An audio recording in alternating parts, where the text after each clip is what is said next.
인간 삶의 모든 문제의 해결책은 일시적입니다. 인간은 결국은 죽습니다. 그래서 아무리 좋은 것도, 아무리 유익하고 편리한 것도 죽음 앞에서는 백약이 무효 옳습니다. 죽음의 해결책이 없이 인간 삶의 모든 것은 일시적이고 미봉책에 지나지 않습니다.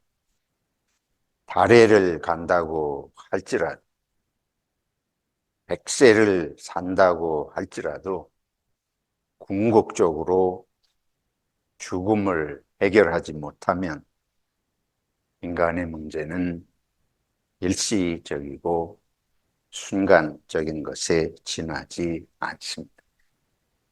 아무리 놀라운 기적을 체험한다고 할지라도 결국은 몇 년의 수명의 연장일 뿐 궁극적인 해결이 되지를 못합니다. 이 죽음이 안타까워서 진시황은 그 무덤에 수많은 사람들을 함께 매장을 하면서 죽기를 원치를 않았습니다. 한국도 무덤이 화려합니다. 신라의 금관총은 무덤에 온갖 귀금속들을 같이 매장을 하고 영원한 죽음 이후에 세계에 대한 희망을 표현하기도 했습니다. 죽음에 대해서 인간이 얼마만큼 그것을 극복하고 영원한 생명에 대한 소망이 강렬한지를 보여주는 것이 이집트의 피라미드라고 할 수 있습니다. 이집트의 피라미드를 그림으로 봐가지고는 상상이 되지를 않습니다. 제가 그 현장에 가서 보고 그 고대에 어떻게 이렇게 엄청난 무덤을, 또 왜 이러한 무덤을 이렇게 거대하게 건축을 했는가 참으로 놀라지 않을 수 없었습니다. 피라미드는 바로 왕들이 영생을 꿈꾸기 때문에 영생을 믿고 영생할 수 있는 장치라고 생각하고 만든 무덤입니다. 돌 하나의 무게가 가장 작은 것이 5톤이라 그래요. 큰 돌은 70톤에 이릅니다. 근데 기중기도 오늘날 같은 그런 어마어마한 기술이 발달한 기중기가 있던 시대도 아닌데 그 무덤의 높이가 145m예요. 145m는 이게 실감이 안 나죠. 그래서 제가 조사를 해보니까 아파트 52층의 높이입니다.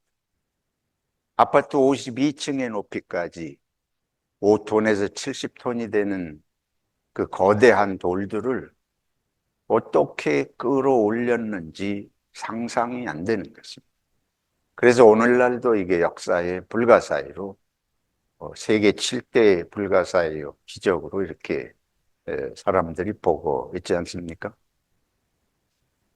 근데 이 방향, 사각형이고 꼭대기까지 너무너무 이게 정확한 수치로 빈틈없이 그렇게 쌓아 올려서 그것도 아주 신비스러운 일이에요.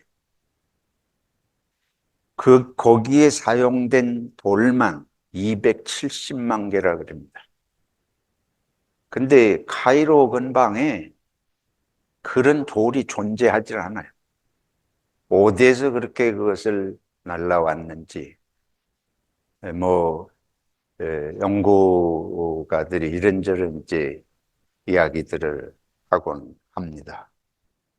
근데 정말 이해하기 힘든 그 무덤이 죽음의 문제에 대한 극복을 바라는 그런 마음에서 생겨진 것입니다. 오늘 성경은 인간은 아무리 용을 써도 죽지 않을 수 없다는 것을 말씀하고 있습니다. 왜 그런가 하면 인간이 죄인이기 때문에 죄에 대한 하나님의 심판으로 하나님의 심판, 형벌이 죽음이기 때문에 인간이 하나님의 심판을, 형벌을 면할 수 없다. 하나님께서 이것을 용서하시고 하나님께서 인간의 죽음의 문제를 해결해 주시기 전에는 인간 스스로 해결할 수 있는 길이 없습니다. 근데 우리가 믿는 대로 성경은 그 해결을 위해서 누구를 보내셨어요? 예수님을, 당신의 아들을, 뭐 우리식으로 말하면 아들이지만 하나님 자신이 사람이 되어서 사람이 지은 죄의 대가인 고난의 십자가를 지고 죄의 형벌인 죽음을 대신 죽으심으로 우리를 죄에서 구속하시고, 궁극적인 것은 죄의 용서를 넘어서서 죽음의 문제의 해결, 이게 하나님이 저와 여러분을 향하신, 당신이 지으신 피조물을 향한 하나님의 사랑의 표현이 바로 예수님을 통해서 우리를 죽음에서 구원하시고자 하신 것입니다. 여러분, 죽음이 오면 교만해봐야 소용이 없어요. 죽음이 오면 큰 소리 치던 게 소용이 없어요. 여러분이 아무리 잘난 척을 해도 죽음이 오면 아무 소용이 없습니다. 그 앞에서는 다 비참해질 뿐이고 초라해질 뿐이고 우리 마음이 무너지고 우리 마음이 깨어지고 그게 죽음이에요. 그러니까 죽음 이상의 형벌이 있을 수 없어요. 교도소에 간 사람도 최종적인 두려움은 사형입니다. 죽음의 벌보다 더 감당하기 어려운 것이 있을 수 없잖아요. 근데 하나님께서는 이 죽음이 인간에게 하나님이 내린 벌인데 그 말은 죄가 그만큼 무섭다는 의미 아니에요. 인간은 죽어야 끝난다는. 인간은 죽어야 끝나. 안 죽고는 인간의 교만함이, 인간의 악함이, 인간이 죄를 짓는 본성이 안 죽고는 끝나지 않습니다. 누구도 마찬가지. 그래서 결국은 죽어야. 근데 하나님께서 인간이 그렇게 죄가 무서워서 스스로 죄의 대가로 죽어야 되지만 인간은 하나님이 당신이 지으셨잖아요. 그래서 불쌍히 여기시고 인간을 살려야 되는데 하나님께서 인간의 살아라. 내가 하나님이 인간을 창조하신 창조주 하나님이니까 하나님이 인간을 안 죽게 하시고자 하면 얼마든지 하실 수 있을 거 아니에요. 그래야 창조주지.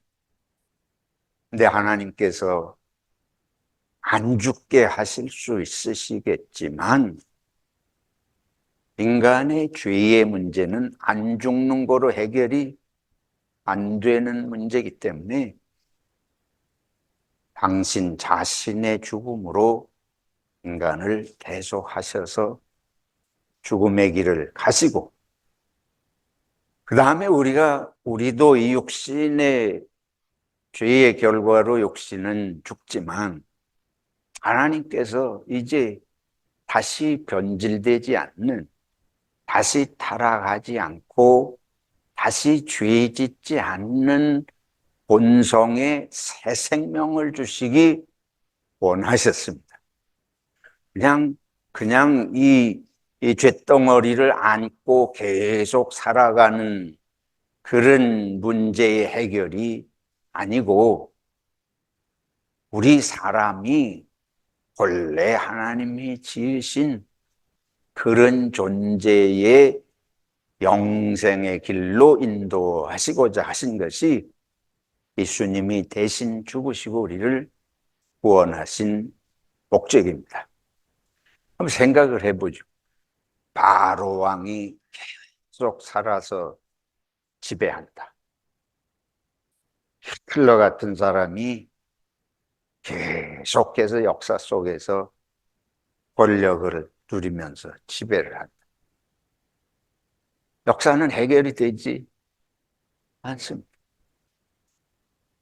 그래서 하나님께서 이 부활은, 오늘 성경이 말씀하는 부활은 우리 개인적인 죽음과 역사의 문제의 궁극적인 해결은 인간이 오래 사는 것으로 해결되지 않는다.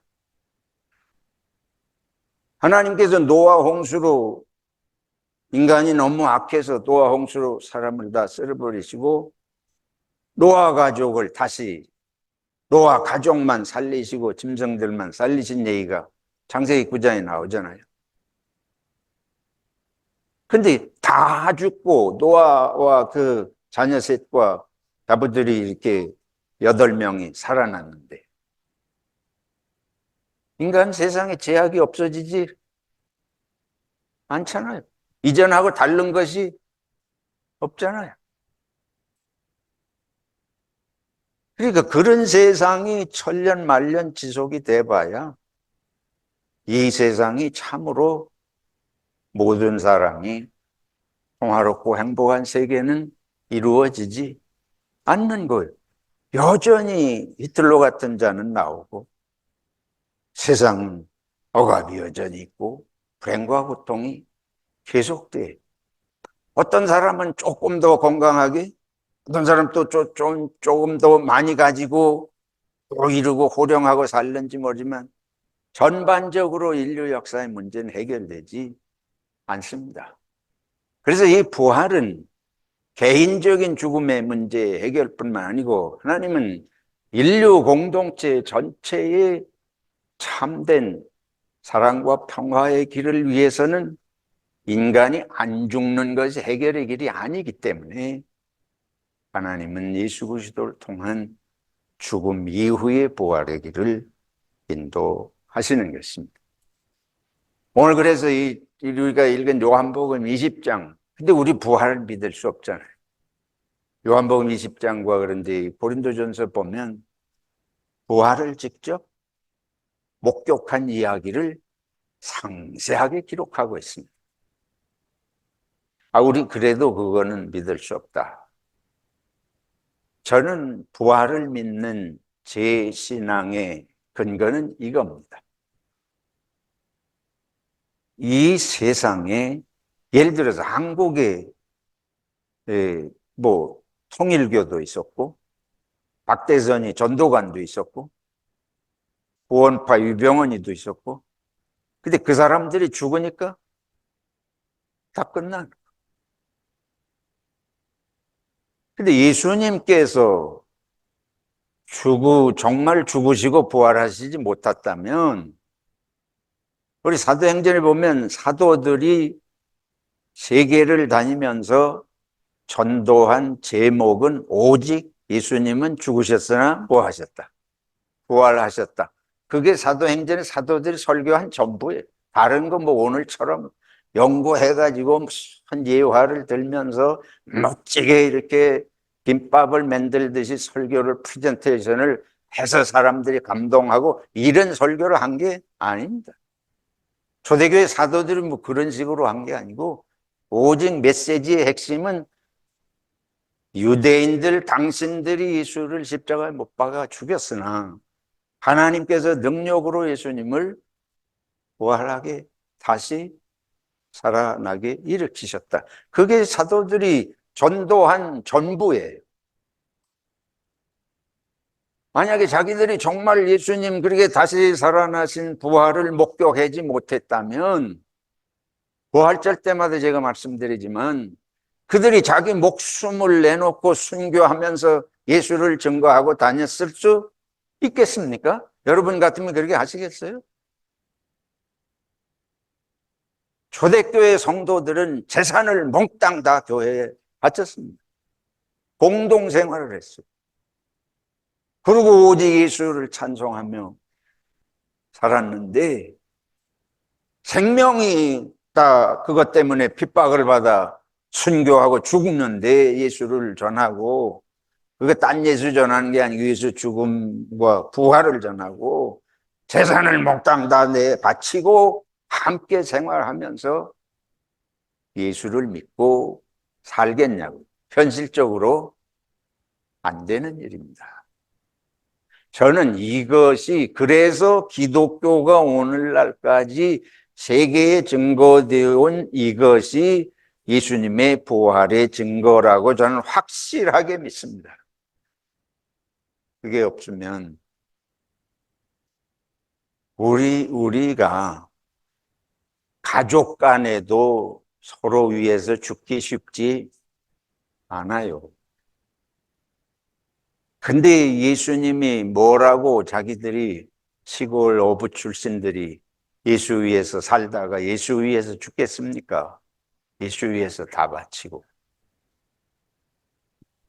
부활의 의미는 그럼 무엇인가? 첫째로, 모든 것의 궁극은 절망이 아니고 희망입니다. 우리는 항상 조그만 것만 어려움이 있어도 절망부터 해요. 미래를 믿고 밝게 보지 못하고 항상 불안하고 염려하고 어둡게 보고 부정적으로 생각합니다. 내 자신의 미래에 대한 불안이 있고 다른 사람들에 대해서도 항상 그렇죠. 부정적으로 생각하는.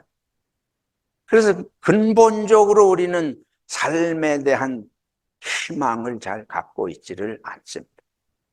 또 다른 사람에 대해서는 희망적으로,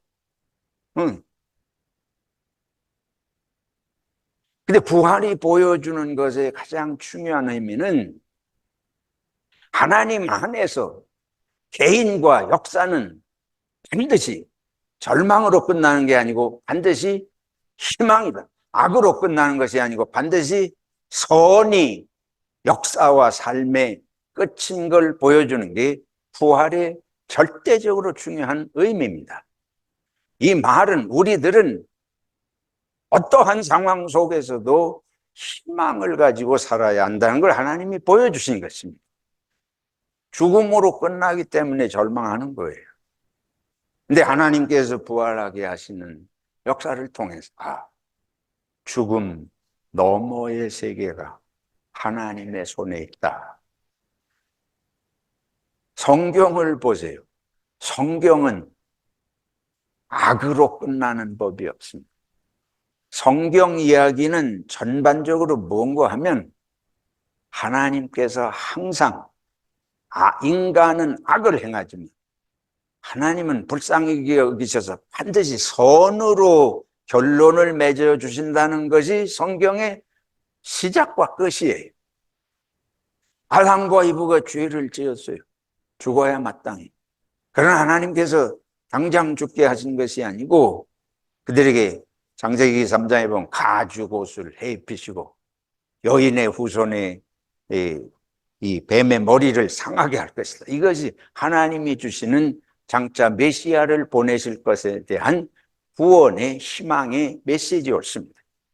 요셉의 삶을 보세요.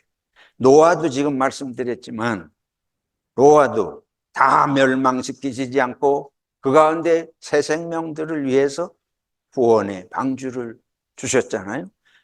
요셉의 삶도 그가 종살이도 하고 감옥살이도 하지만 결국은 하나님께서 그를 통해서 그 사람을, 요셉을 살릴 뿐만 아니고 이집트의 흉년을 예비할 수 있도록. 그리고 출애굽 이야기가 뭐예요? 이스라엘이 애굽에서 400년 이상 고통당하였지만 하나님의 손으로 해방시키셔서 족과 꿀이 흐르는 땅으로 인도하신다.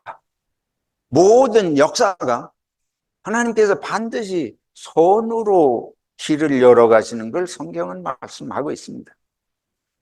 예언자들을 통해서 이스라엘 백성들이 반항한 것을 깨우치시고 아무리 깨우쳐도 그들이 돌이키지 못하는 되풀이하지만 결국은 하나님께서 예수 그리스도를 통해서 구원의 메시아로 이 세상에 보내시고, 우리가 요한계시록을 보면 성경의 시작은 창세기고 마지막은 요한계시록인데 요한계시록을 잘못 읽는 사람들이 많아요. 어떻게 잘못 읽냐?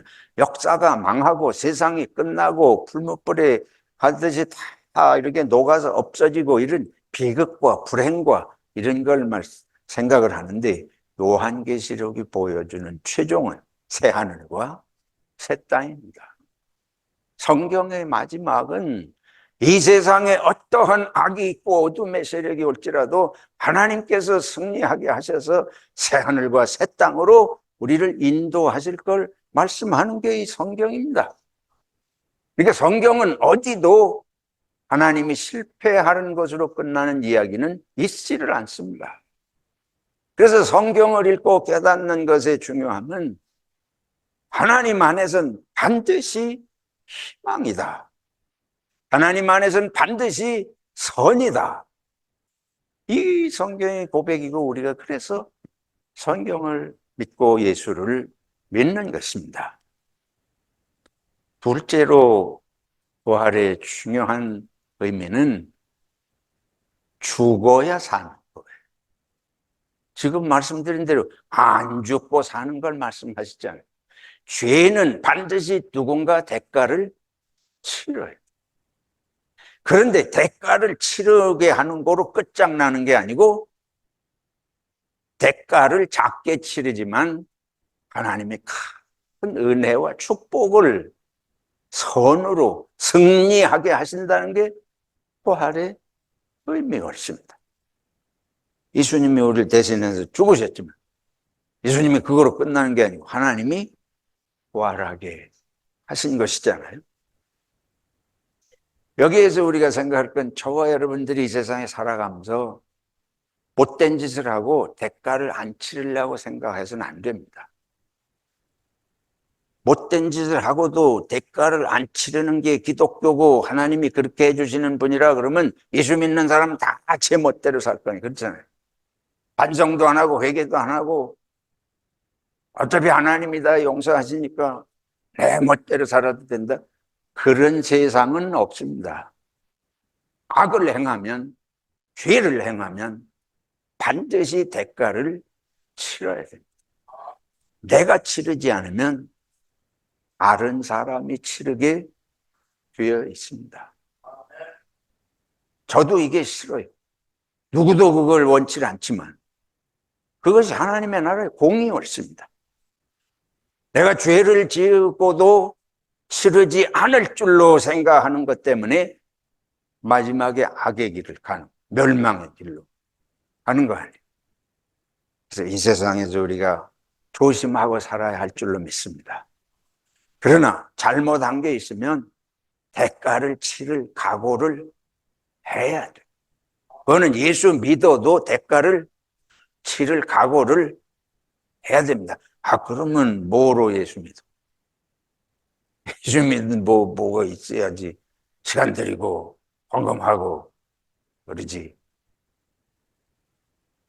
하나님께서 작은 대가를 치르지만 큰 보상을 주시기 때문에 그게 참된 생명의 길이기 때문에 우리가 작은 대가를 치르지만 하나님이 그 대가를 넘어서서 반드시 절망이 아니고 이전보다 몇백 배, 몇천 배 나은 은혜의 길로 인도하십니다.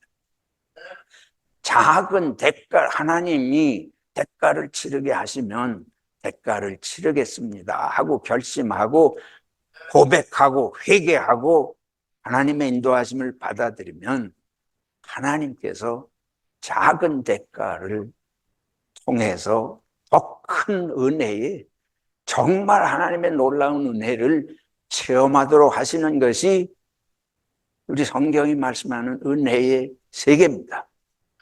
근데 우리들이 작은 대가를 치르지 않기 위해서 회피하고 부인하고 악을 반복하면 나 때문에 그 돌이키지 않고 대가를 안 치르려는 사람 때문에 다른 사람들이 계속해서 고통을 받는 것입니다.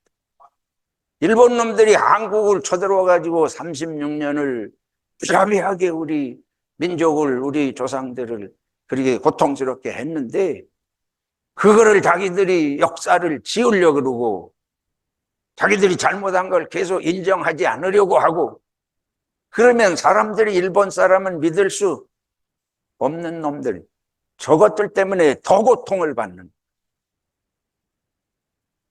그 사죄를 하고 용서를 구하고 대가를 치를 생각을 할 때에 세상을 평화롭게 하고 관계가 개선이 되고 하나님의 세계가 이루어지는 줄로 믿습니다. 그래서 기독교인들은 예수 믿으면 대가를 안 치르려고 하는 것이 아니고, 하나님이 대가를 치르게 하시면 치르겠습니다. 근데 하나님께서 죽이시는 게 아니고 또 은혜의 길로 인도하시는 걸 믿습니다. 그래서 고난 없이 no cross, no crown, 십자가 없이 영광이 있을 수 없습니다. 저와 여러분들이 그래서 어디 가든지 내가 할 몫을 하려고 노력을 해야 됩니다. 안 하고 이름만 따먹으려고 그러면 기독교인이 뭔지를 모르는 거예요. 내 죄를 하나님께서 용서하신 은혜를 믿으면 이 정도가 무슨 내가 대가를 치르는 거냐. 내가 이거보다 100배 더한 대가를 치러도 내 죄를 용서받을 수 없는 거예요. 이미 하나님께서 눈 감아 주시고 내게 내릴 만큼의 대가를 안 치르게 해 주시기 때문에 지금 이렇게 멀쩡하게 살아있는 줄로 믿습니다. 근데 이게 뭐 저절로 이렇게 되는 줄 알고 더 교만해지고 더 게으름을 부리고, 그거 우리 본성이잖아요, 저부터. 그래서 이번 부활절엔 고난 없이, 고난을 안 치르려고 하는 것은 예수님이 죽으시고 부활하신 것의 의미를 말살시키는 것이다. 셋째로 생각할 일은 시간이 많아서 제가 간단히 말씀드리겠습니다.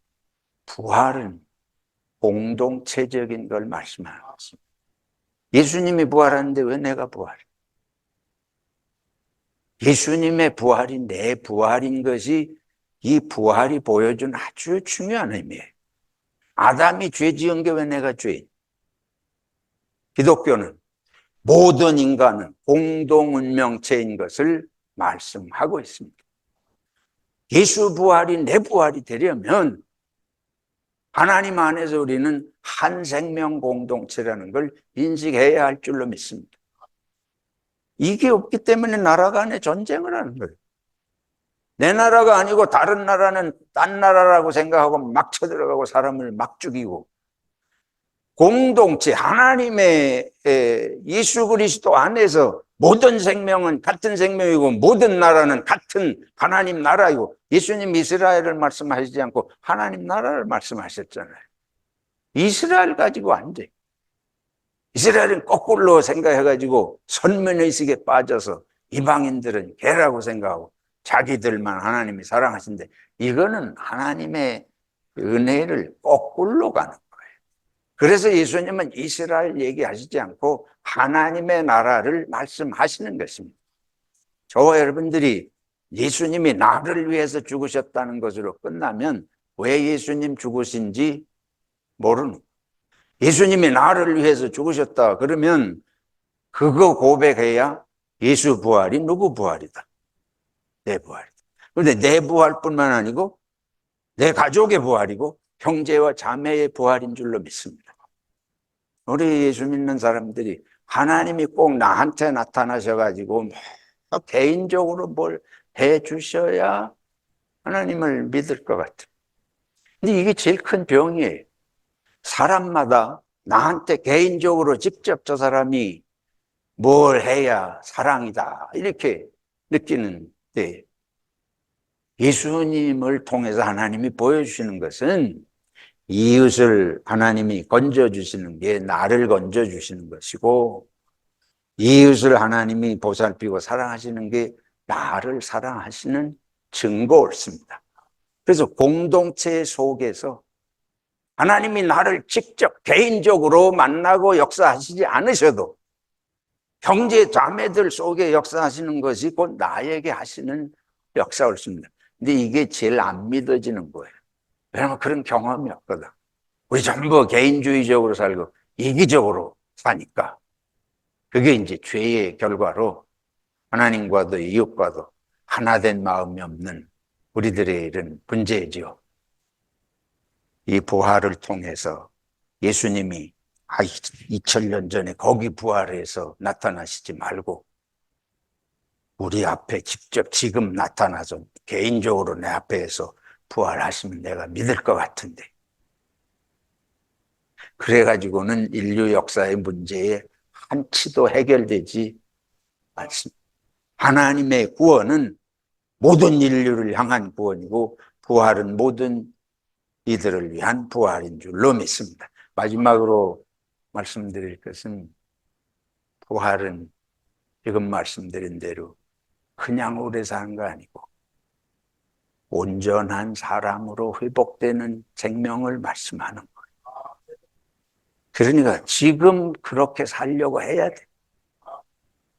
부활을 우리 앞에서 주님께서 보이시고 약속하신 것은 이렇게 이 땅에서 안 죽으려고 바둥바둥하고 마냥 살려고 하는 육신적이고 세상적인 거에 너무 목매 살지 말고, 내가 너를 위해 죽고 영생을 약속했으니 영원한 세계를 바라보고 적당히 포기하고 이웃을 위해서도 헌신도 하고 좀 불행을 겪어도 인내하고, 지금 그래야 조금 나아질 거 아니에요. 우리 인간성이.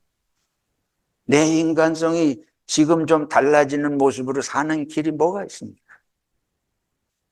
예수 부활이 참으로 믿음으로 우리들 속에 역사할 때 우리가 좀 다른 사람이 될 수 있는 줄로 믿습니다. 그게 부활 생명의 참 의미예요. 이대로가 아니고 정말 달라진. 그러면 결론으로 달라진 거의 핵심이 뭐냐? 사랑입니다. 사랑의 존재로 회복되는 것. 그것이 부활 생명의 참 의미인 줄로 믿고, 우리를 위해 부활하신 예수 그리스도, 우리를 위해 예수님을 부활하게 하심으로 영생과 영원한 소망을 주신 하나님께 감사와 찬양을 드립니다.